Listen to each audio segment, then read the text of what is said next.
হাই বন্ধু বান্ধৱীসকল, মোৰ আৰু এটা ভিডিঅ'লৈ আপোনালোকক স্বাগতম জনাইছোঁ। মই জলকীয়া গুটি জোৰাইছিলোঁ যে তাৰে পুলি বহুত হৈছে, সেইকাৰণে মই আজি এই খালী জেগাকণত মই জলকীয়া পুলিখিনি ৰুই দিওঁ বুলি ভাবিছোঁ।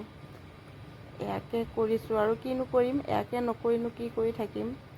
অৱশ্যে মোৰ দোকানো আছে, দোকানতো মই যাব লাগে। দোকানত বাৰু আজি যোৱা নহ'লে, সেইকাৰণে আজি ভাবিছোঁ জলকীয়া পুলিখিনিকে ৰুই দিওঁ। এয়া জলকীয়া পুলি ৰুই আছোঁ।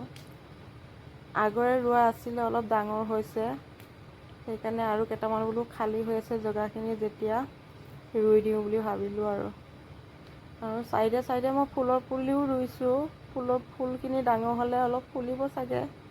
এতিয়া কিমান দিনত ডাঙৰ হয় আৰু মোৰ এই নতুনকৈ মাটি উঠোৱা আছিলে যে, সেইকাৰণে বৰষুণত পিট খাই গ'লগৈ পুটুককৈ। বালি মাটি আছিলে, আগতে মোৰ বহুত গছৰ পুলি আছিলে, বহুত বেঙেনা গছৰ পুলি বহুত আছিলে। মোৰ নতুনকৈ মাটি উঠোৱাৰ কাৰণে এইবোৰ নাইকিয়া হৈ গ'ল। এতিয়া আকৌ নতুনকৈ মই আৰম্ভ কৰিছোঁ। এয়া পাণ এজোপা লগাইছোঁ, আৰু এজোপা আছে। এইজোপাত মই জালুক গছ লগাইছিলোঁ। এইজোপা আকৌ মই ফুল আৰু দেই, এয়া গোলাপ ফুল, ৰোৱা গোলাপ ফুল। এইফালে আকৌ এয়া ডগৰ ফুল এজোপা। এইফালে মই বঙালী মেমেন্থো লগাইছিলোঁ, এই চাইডত।